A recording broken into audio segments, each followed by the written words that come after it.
It all began with a bark knot, the ordinary kind that echoes across a yard or startles a mailman. This one was sharp, low, and filled with urgency, coming from behind a closed bathroom door. The moment Rachel Whitmore heard it, she dropped the basket of freshly folded laundry. Something in that sound struck a nerve deep inside her. Instinct took over as she raced up the stairs, two at a time, shouting, "Blitz! Evan!" The old farmhouse groaned beneath her feet as she moved. The barking intensified louder, more panicked. It came from the upstairs bathroom, the one they rarely used. Her hand shook as she turned the doorknob. Inside, the room appeared untouched still, almost serene except for one thing, Blitz. Their aging German shepherd and retired police dog stood rigid in front of the mirror. His tail was lowered, ears alert, and a deep growl vibrated from his chest. He scratched at the tiled floor, as though trying to dig through it. Clutching tightly to his collar was her 4-year-old son, Evan, barefoot and pale. The boy's wide eyes were fixed on the mirror. "Mummy," he whispered. "He's in there." 5 weeks earlier, none of this would have made any sense. Back then, the Weitzers were simply a couple trying to start fresh. Mark, a mechanic who never liked urban life, had inherited his late uncle's property in Vermont, 12 acres of land, a red barn, and a worn 2-story farmhouse with a wraparound porch. It wasn't perfect, but it offered the one thing they needed most: peace. Evan wasn't an ordinary child. He'd been shuffled through multiple foster homes following an unexplainable traumatic incident. One day, he just stopped speaking. His medical records labeled it selective mutism. Others speculated it could be PTSD. No one truly knew, but Rachel and Mark hadn't cared. From the first moment they met him, those curious, uncertain blue eyes, he felt like their son. His adoption was finalized in May. Blitz wasn't part of the plan. The dog had belonged to a close family friend, Officer Grant, who'd recently passed away, a veteran of narcotics and crowd control work. Blitz had nowhere to go after his handler's unexpected death. Rachel agreed to temporarily foster him. At first, Evan was frightened by the large dog, but something strange happened. While the boy wouldn't speak a word to Mark or Rachel, he began sitting beside Blitz. He'd rest a small hand on the dog's back, sometimes curling up next to him and falling asleep like Blitz was some kind of invisible barrier keeping the rest of the world at bay. Bark once said, "It's like the dog knows something we don't." Rachel had felt it too. Blitz never barked or growled, just stayed close, constantly alert. Their bond was immediate, as if they shared a silent understanding. They eventually decided to have Blitz trained as Evan's emotional support dog, hiring a local canine rehabilitation trainer who came to the house. The sessions were slow, quiet, and full of patience.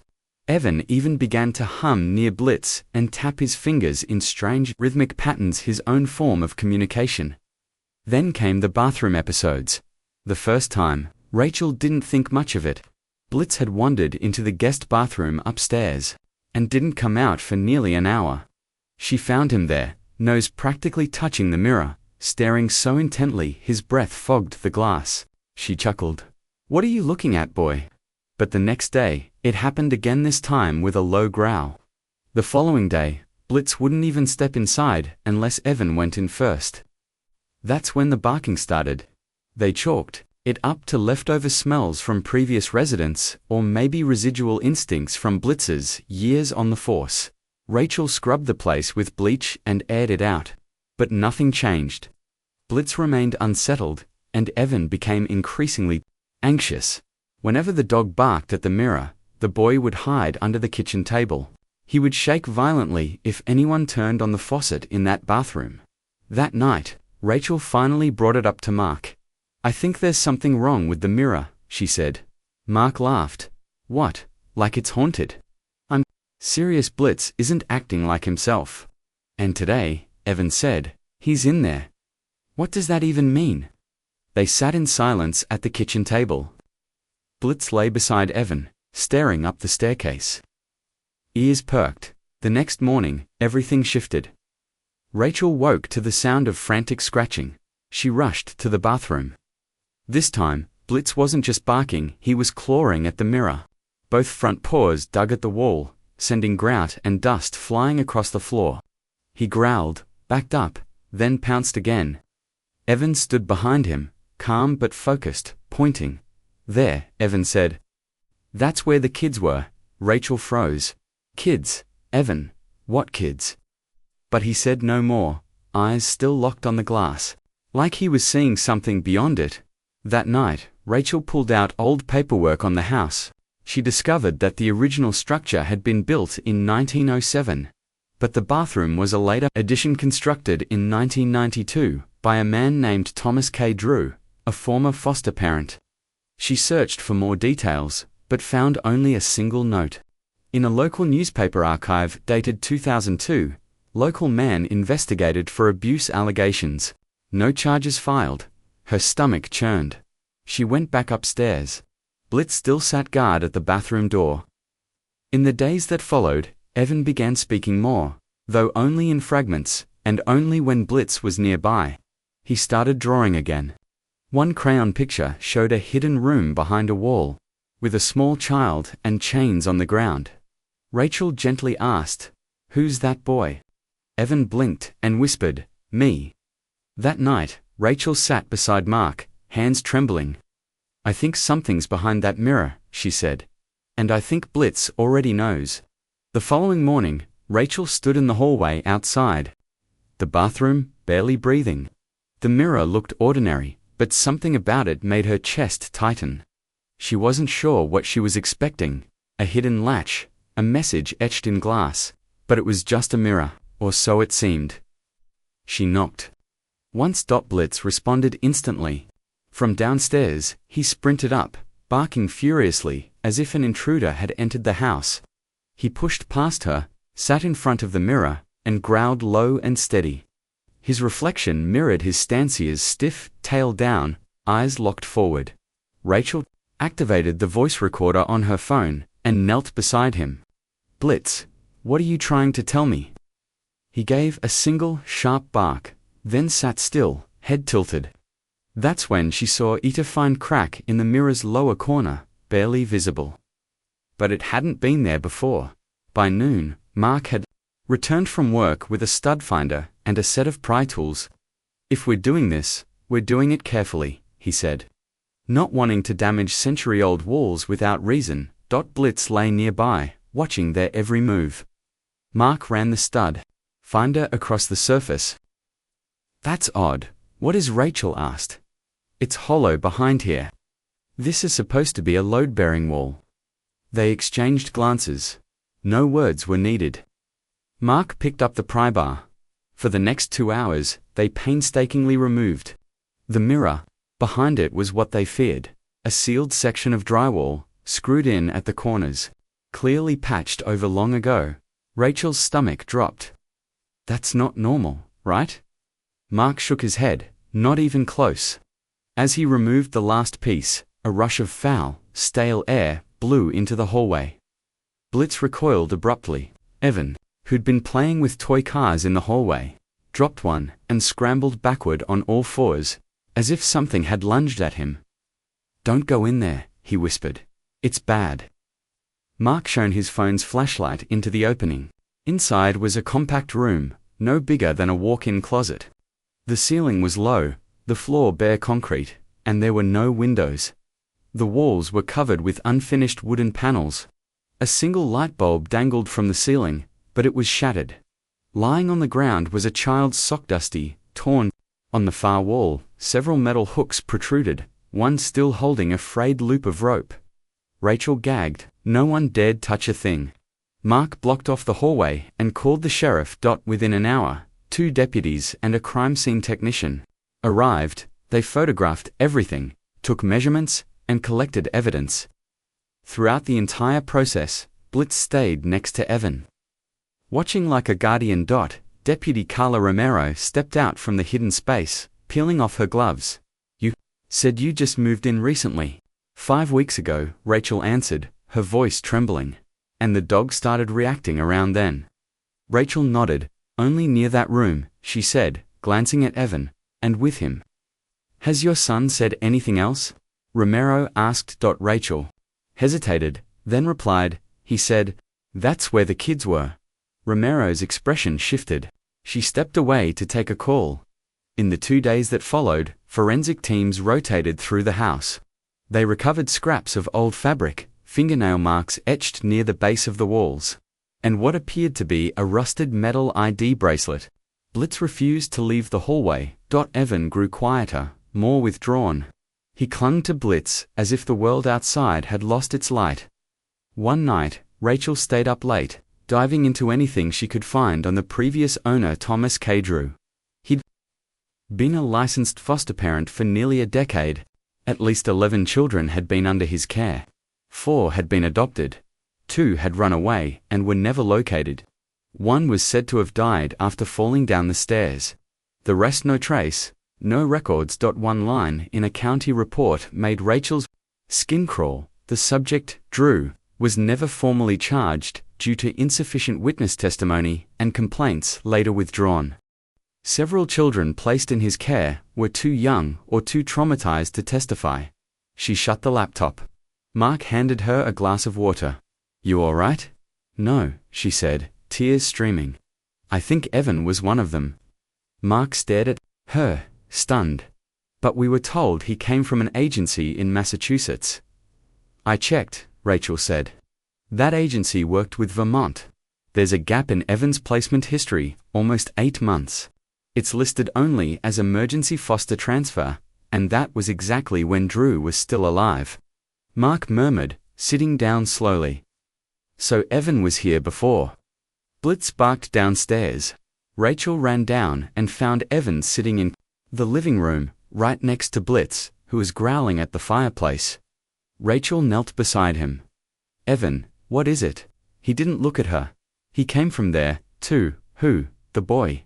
The one in the red shirt." Rachel followed Evan's gaze to the fireplace. A cold shiver ran down her spine. The next morning, Detective Roland Myers from the Vermont Cold Case Division arrived. He was in his early 60s, gray-haired. "I read your emails," he said as he shook Mark's hand. "Sounds like your dog may have uncovered something hidden for 2 decades. He stepped into the hidden room and immediately noticed something others had missed. "These panel walls," he said, knocking gently. "This one's loose." He took a screwdriver and pried it off. Behind it was a worn, crumbling notebook. Inside, pages were filled with messy cursive. "She cried all night. Said her name was Katie. I told her not to cry. He gets mad when we cry. He brings food if we're quiet." Rachel backed out of the room, hand clamped over her mouth. Later that night, Mark sat with Evan on the porch swing. Evan clutched Blitz's fur, silent. Mark pointed to the stars. "You know, a lot of people think heroes fly, wear uniforms, or make big speeches." Evan stayed quiet. "But sometimes," Mark said gently, "a hero is just someone who stays. Someone who listens, even when it's hard." He looked down at Blitz. "Like him." Evan looked up at Mark and whispered, "He saved me." Mark's throat tightened. "He did." Evan nodded. "He was there when it was dark." That night, Rachel stroked Blitz's head. "You knew, didn't you? You always knew." Blitz wagged his tail and rested his head on her lap.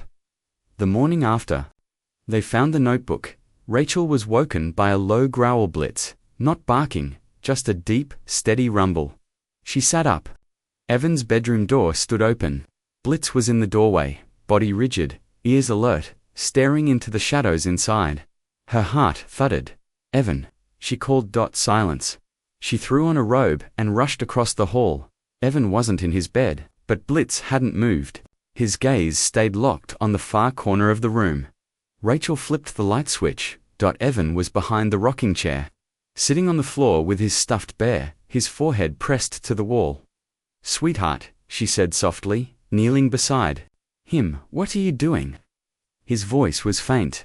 "He used to stand here." "Who?" "The man." Downstairs, the early sunlight had just started creeping in, but the air already felt thick. Mark stood at the counter, reading an email from Detective Myers while the coffee brewed. 5 names, all from a forgotten child services spreadsheet. each one marked as transferred from temporary custody to Thomas K. Drew. None of them had outcomes listed. No adoption records, no school enrollments. 2 were reported missing. Still unsolved, the other 3 just vanished in paperwork. Lost in the shuffle, the detective wrote, "It's disgraceful." Rachel came down holding Evan, who clung to her tightly, pale and quiet. Blitz followed closely behind. Mark looked up. "We need to speak with Myers again today." By noon, the detective returned, this time with Dr. Hannah Pierce, a specialist in forensic interviews with children. She wore jeans, a soft cardigan, and had a calm presence that made Rachel feel, for the first time, like someone truly understood. They sat Evan at the kitchen table. Blitz lay on the floor nearby. Dr. Pierce didn't press. She talked about colors, favorite snacks, drawing. Then gently, she asked, "Can you show me where the bad things happened?" Evan looked to Blitz. Slowly, he reached for a crayon and began sketching on a yellow page. He drew the mirror, the hidden room, and inside it 5 stick figures. 4 small, 1 taller. The tall one had a red X drawn through its head. Then Evan surprised everyone. He flipped the page, and, with shaky letters, wrote 5 names. Just first names: Katie, Trey, Rosie, Max, Jonah. Dr. Pierce's breath caught. "These names, do you know where they came from?" Evan looked at her. "They told me," he said simply. That evening, the Witters sat at the dinner table, lost in silence. They never discussed the mirror, the concealed room, or the list of missing children that had become horrifyingly real. Rachel glanced at Evan, who silently pushed around his mashed potatoes. Blitz sat under the table, his head resting gently on the boy's feet. He was their friend. Rachel murmured to Mark. "He didn't just see it happen, he lived through it." Mark gave a slow nod. "And Blitz, he's the reason we even knew where to start." Over the next several days, officials secured a warrant to search the entire house. They used infrared imaging and a trained cadaver dog to inspect walls, crawlspaces, and the basement. What they uncovered made Rachel's skin crawl. Hidden behind the old oil tank in the basement was a rusted metal chest, camouflaged by dust and age. Inside were torn children's clothing, a broken Polaroid camera, and multiple rolls of undeveloped film, sealed in plastic. That night, the photos were developed. The images revealed children, some visibly frightened, some bound with tape, others asleep in what appeared to be the same hidden room behind the mirror. One picture captured the mirror itself, cracked and grimy. Another showed the silhouette of a man holding a cane.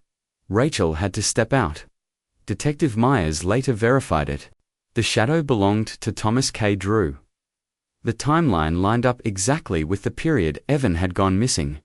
The Whitmore house had once been a prison. An overlooked nightmare buried in small-town Vermont, hidden behind a bathroom mirror, dismissed as rumor until Blitz began to bark. One rainy Wednesday morning, a news van arrived. Word had spread fast. Local headlines read, "Former foster home under investigation after canine uncovers hidden room.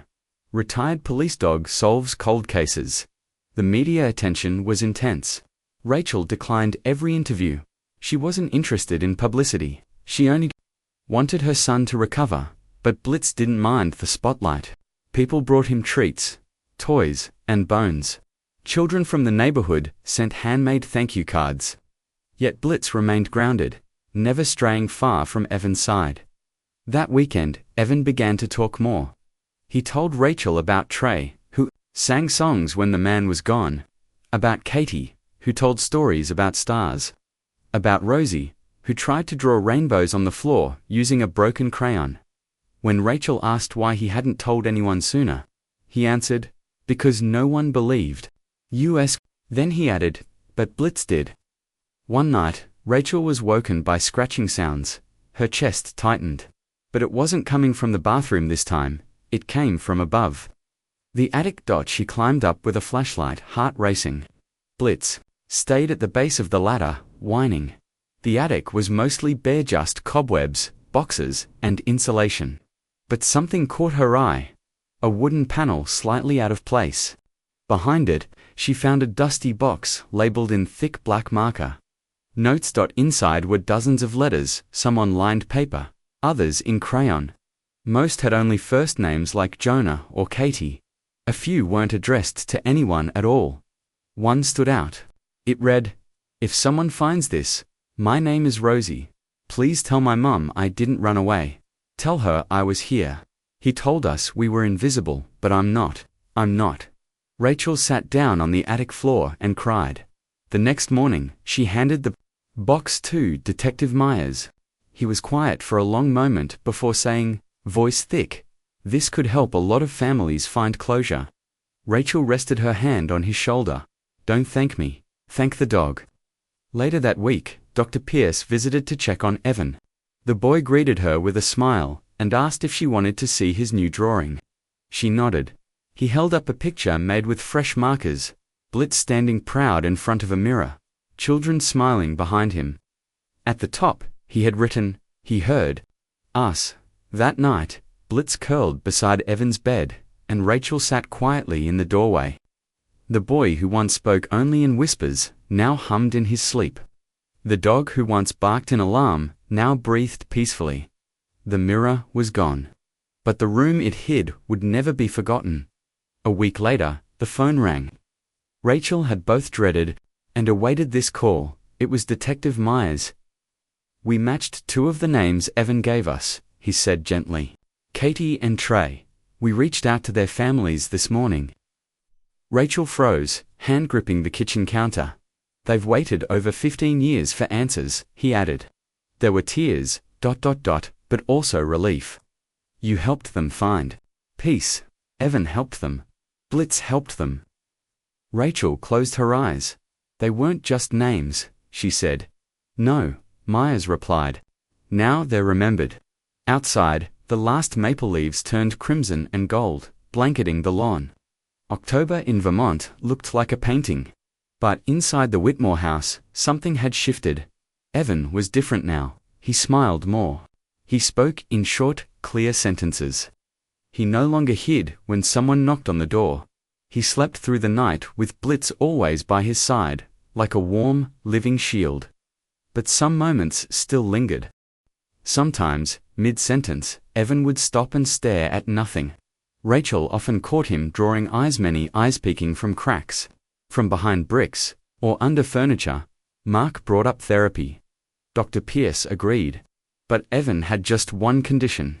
"I want Blitz there." So, wherever Evan went, Blitz went too. One grey morning, Evan walked into the living room holding a wrinkled napkin. On it, in shaky crayon, were 4 letters, S-H-E-L. Rachel frowned. "Sweetheart, what's this?" He pointed to the floor. She said her name. She was the last one. Rachel touched his cheek. "Do you remember more?" He nodded. "She's under the stairs." Rachel didn't tell Mark until that night. They stood by the basement door. "You're serious?" Mark asked, gripping the flashlight. Rachel nodded. "He's never lied." They stepped down into the cool, musty basement. The air was thick with damp concrete and dust. Blitz padded behind them, alert. Mark aimed the flashlight at the far wall lined with shelves and old tools. But when Blitz reached the storage cabinet by the stairs, he stopped, stiffened, and gave a low, steady bark. "There," Mark said. Rachel knelt and ran her hand along the side. The cabinet was warped and loose. Behind it was a section of broken drywall. Underneath was a loose tile, just like the one in the bathroom. Rachel took a breath. "Let's see what he's telling us." They pried up the tile and uncovered a thin wooden board. Mark lifted it to reveal a shallow hole, barely 2 feet deep, something dark wrapped in plastic resting inside. Rachel turned away. Mark called the police. The next 48 hours blurred with flashing lights, police tape, and quiet conversations. Inside the plastic were small, fragile bones. DNA tests later confirmed the identity. Shelby Renner, age 7, reported missing in 2004. Another child, another piece of the puzzle Blitz had uncovered. Evan didn't say anything when the police arrived. He simply sat on the porch swing with Blitz, humming a tune no one else recognized. When Rachel asked if he was all right, Evan quietly replied, "She's not trapped anymore." She's where the sunlight lives now." She wrapped her arms around him and held him close. That same weekend, something unexpected happened.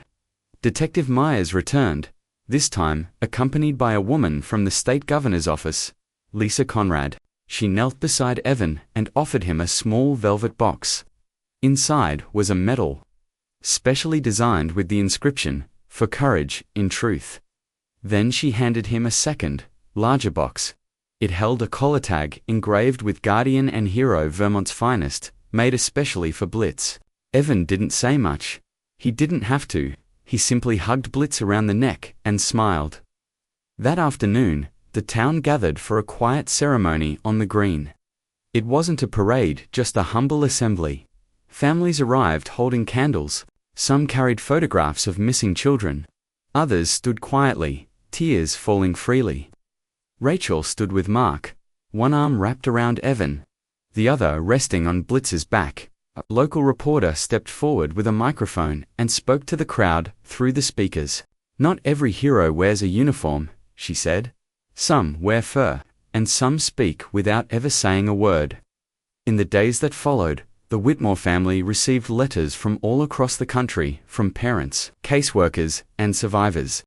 One came from a woman named Claire Jensen, who had once been in the foster system herself. She wrote, "I thought no one would ever believe us, that the truth would stay buried forever. But now I sit only takes one brave child and one extraordinary dog." Rachel taped that letter to the fridge. Life didn't go back to the way it was. It evolved into something different, something better. Blitz was formally certified as Evan's emotional support dog. He accompanied Evan to therapy sessions, joined him during school orientations, and even had his own laminated ID card, which Rachel kept proudly in her purse.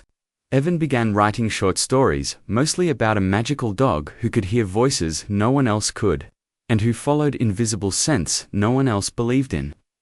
One of those stories ended with the line, "He doesn't just bark, he remembers." During a follow-up session with Dr. Pierce, Evan presented her with a new drawing. It showed Blitz standing in front of a glass house filled with beams of light. Behind him were 5 smiling children and a shadowy figure slowly fading away. "I call it, He Let Us Out," Evan explained. Dr. Pierce wiped away a tear. "That's beautiful, Evan." That evening, as dusk settled and the porch lights flickered on, Rachel sat outside with Evan curled in her lap, Blitz lying at their feet. Mark stepped out with mugs of cocoa. "Can you believe how far we've come?" he asked. Rachel looked at their son, stronger, happier, and the dog who never left his side. "I don't think it's over," she added. "I think Blitz still has more to show us." Mark raised an eyebrow. "You think he smells something?" Rachel shook her head. "Not smells. Memories." In the stillness, as the wind rustled through the trees, Blitz lifted his headgears, alert eyes sharp as if something or someone was calling him again. 3 weeks passed in quiet calm, almost too quiet. The media attention faded. The investigation lost momentum. Blitz stopped growling at mirrors or scratching the floor, but his watchfulness never waned. He remained close to Evan at all times, calm but vigilant. To outsiders, the Whitmore home seemed peaceful. A family in healing. A boy rediscovering his childhood. A dog napping in sunbeams. But something in the house still felt unfinished. Not haunted, exactly. Just unresolved. Rachel couldn't shake the feeling that something else was hidden, something Blitz hadn't yet found. Then, one night, the power went out. It happened just after midnight. The lights flickered once, then again, and then everything went dark. Rachel reached for her phone, thinking it was probably a downed power line.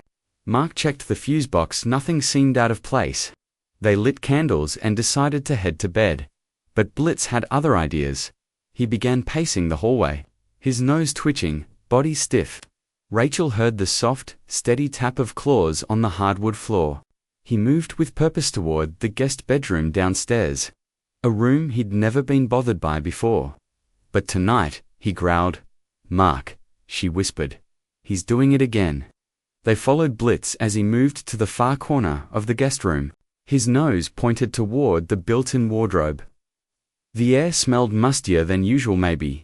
The outage disturbed something in the old vents. Mark opened the closet. It looked ordinary. A few coats, a shoebox filled with scarves, a stack of board games. But Blitz pushed forward, his paw pressed firmly against the left wall of the closet, tail stiff. Mark tapped the wall hollow. Rachel grabbed a flashlight. Behind the coats and drywall, Mark discovered a nearly invisible panel. He pressed gently. Click. A hidden seam popped open. Behind it was a compartment containing an old VHS player and a stack of neatly labeled tapes, each one marked with a date between 2003 and 2006. Rachel froze. The tapes had names: Jonah, Max, Rosie, Shelby, and one labeled EW. Mark turned to her, face pale. Evan Whitmore. They didn't touch the tapes. Not this time. At dawn, Detective Myers returned, this time with a digital forensics technician. The power had been restored, but the atmosphere in the house had shifted. Darker now, heavier. The technician carefully inserted one of the tapes into a portable player. The screen buzzed with static, then flickered to life. What they saw wasn't just evidence. It was organized horror. Documented abuse. The footage showed children being interviewed, manipulated by a voice, off camera. Their voices were small, frightened. Some were crying. Others sat frozen in silence. Then came scenes from the hidden upstairs room. The cracked mirror. The cold concrete. But this time, children were inside. Trapped, and then came the voice. Quiet, familiar. A little boy, barely 4, holding a teddy bear and whispering, "I was good. I didn't cry. I didn't cry." Myers hit pause. Rachel covered her mouth. That was Evan. "I don't want him anywhere near these tapes." Myers nodded. "He won't be." The tapes were sent to federal authorities. A special task force reopened dozens of cold cases across New England. More names, more children. Stories like Evan's, hidden under the false promise of foster care, then buried by manipulation and silence. The man behind it, Altimus K. Drew, was already dead. But now, at last, the truth would be known. Because of Blitz, because of a boy who didn't cry. Later that week, Rachel took Evan on a walk through the field behind their house. Autumn had fully arrived, painting the sky in amber and gold. Evan gathered fallen leaves and gently tucked them into Blitz's harness. "He likes the red ones," he said to Rachel. She smiled. "Yeah, I think you do too." Evan nodded. "Red ones don't get lost." Rachel crouched beside him. "Can I ask you something?" He looked up at her. "Do you remember the man who lived here before us?" Evan paused, then gave a small nod. "Did he ever talk to you about keeping secrets?" Evan lowered his voice to a whisper. "He said no one would believe kids like us. He said we were just practice." Rachel's stomach tightened. Practice for what? Evan's brow furrowed. For something worse. That night, Mark installed a new alarm system. Not out of fear of intruders, but because understanding what had taken place in their home meant they needed to protect Evan from future threats, even the ones that came disguised in authority and rules. Rachel tucked Evan into bed, with Blitz curled up near his feet. "Mom," Evan said softly. "Yes, sweetheart. Are the other kids okay now?" Rachel leaned in and kissed his forehead. "They're okay now, they're free," he said, smiling. "Yes," she whispered. "They are. Blitz helped them." "He did," Evan said, closing his eyes. The next morning brought something unexpected in the mail package from the state capitol. Inside was a formal letter to the Whitmore family. "Your home has been designated a significant recovery site in the state's new Child Protection Initiative. In recognition of the survivors, the state would like to offer to install a memorial tree and plaque on your property. This is entirely voluntary and depends on your family's comfort. Thank you for helping bring truth into the open." Office of Governor Lyle Jennings. Rachel read the letter aloud to Mark. Evan sat nearby, holding a drawing in his lap. "Can we," he asked, "plant the tree?" Rachel nodded. "Of course we can. A week later, a small ceremony took place beneath the large oak behind their barn. A young maple was planted beside it. At its base, a plaque was placed, engraved with the words, "For the children who were hidden, and the dog who found them." Dozens attended. Survivors, families, neighbors, law enforcement. Reporters kept a respectful distance. It wasn't about the media anymore. It was about healing. Blitz stood tall under the sunlight, his vest gleaming. Evan held his paw quietly. The moment passed in silence, but it was powerful. Later that day, back at the house, Rachel found Evan sitting by the window sketching. This time, he'd drawn a door, with Blitz sitting in front of it, and golden light shining through the bottom crack. "What's that, buddy?" she asked. Evan smiled. "It's the last door," he said. "And Blitz says we don't have to open it anymore." Rachel didn't cry. She simply nodded and whispered, "Good." The house no longer felt heavy. For the first time in months, Rachel noticed how the morning sun bathed the kitchen in soft golden light, catching dust in the air. Like frozen fireflies, there was warmth, now, not tension. Laughter, instead of silence. The kind of peace you don't realize is missing until it finally returns. Outside, the grass began to frost at night. Autumn was nearing its end. The new maple stood tall, its leaves already a deep maroon, nature's final flare before winter. Each morning Blitz would sit on the porch, watching the fields like a sentinel finishing his final shift. Rachel thought he seemed more at ease, now still alert, but no longer burdened. She suspected he always would be. Evan was flourishing, not in some loud, dramatic way, but in the quiet, meaningful ways that count. He spoke openly, even with strangers. He had started first grade at a small private school in town, where every teacher had been trained in trauma-informed care. Thanks to a grant pushed through by the governor's office. He kept a sketchbook in his backpack and never let Blitz's photo out of sight. The nightmares still came sometimes, but when they did, Evan no longer cried. He'd sit up, whisper to Blitz, and fall back asleep with the dog curled beside him, comfort wrapped in fur and memory. Rachel once asked what Blitz said during those moments. "He just listens." Evan replied, "That's all." One chilly afternoon in late November, another letter arrived, this time from the National Canine Honor Registry. Rachel opened it while sipping hot cider on the porch. "Dear Whitmore family, we are honored to inform you that Blitz has been selected for induction into the National Canine Hero Hall of Recognition. This award is given to dogs, both active and retired, who have demonstrated extraordinary bravery, impact, and loyalty in service to their handlers or communities. Blitz's efforts in uncovering critical evidence in the Drew case saved lives, resolved investigations, and brought healing to countless families. You are invited to a special ceremony this spring at the Capitol in Washington, D.C. With deep gratitude, the National Canine Hero Committee." Rachel set the letter down and looked at Blitz, half asleep under the porch bench, ears flicking with the breeze. "You hear that, old boy?" she said with a smile. "You're going to D.C." Blitz didn't stir, but his tail gave a single quiet thump against the wood. The trip to Washington felt unreal. They flew out in April, Evan gripping Blitz's leash through airport security, proudly telling every TSA agent, "He's a hero. He saved kids." At the Capitol, a senator from Vermont awarded Blitz a medal. Evan wore a navy blazer and beamed. As the crowd applauded his best friend, Rachel cried during the speech. It wasn't about politics or programs. It was about being heard, about how a retired dog and a once silent boy did what entire systems failed to do. They told the truth, and the truth was finally heard.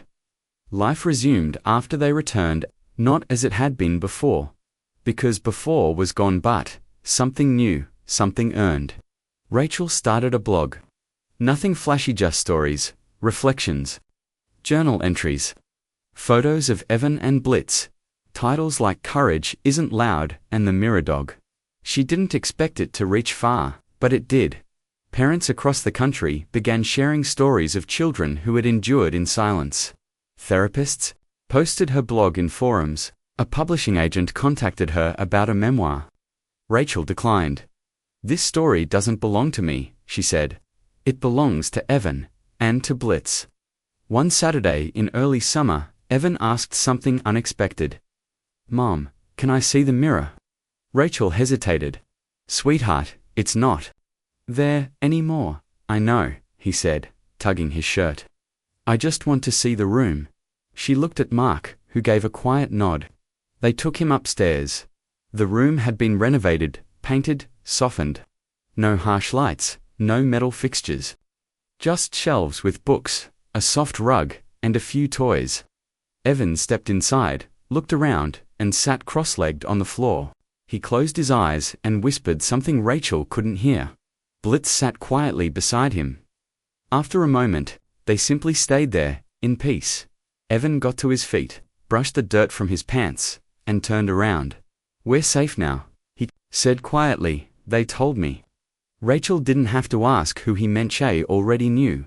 That summer, Evan submitted a drawing to the county fair. It was nothing fancy, he said. Just crayons and pencil. A boy in front of a mirror. His dog beside him, but in the reflection, the boy wasn't there. Instead, 5 children stood bathed in sunlight, smiling and waving. The caption below read, "Blitz showed me they're still here. He won first place." The blue ribbon still hangs proudly on the refrigerator. The years passed. The maple tree in the backyard grew taller, its branches stronger. More families began to visit, not with cameras or idle questions, but with warmth. They came to see the tree, to sit beneath it, to leave flowers or handwritten notes at the plaque. Some brought their dogs. Others brought kids who reminded Rachel of a younger Evan, with guarded eyes and hesitant hope. Still unsure if adults could be trusted, Rachel welcomed them however they needed, with a cup of cocoa, a quiet moment, or a gentle story. Sometimes, Blitz would sit with them, his tail softly swaying, simply offering his presence as they let their emotions surface. Years later, on Evan's 10th birthday, Rachel found him on the porch swing, writing in a small notebook. "What are you working on, sweetheart?" she asked. "A story," he replied. "What kind of story?" "It's about a dog who doesn't speak," he said with a grin, "but always tells the truth." Rachel smiled, kissed his head, and said, "Sounds like a bestseller." And so, the house endured, not as a place haunted by the past, but as one mended by time. A space where memories no longer hid behind mirrors. Where a boy slowly became whole again, and a dog loyal and gentle remained by his side. Always watching, always listening, always there.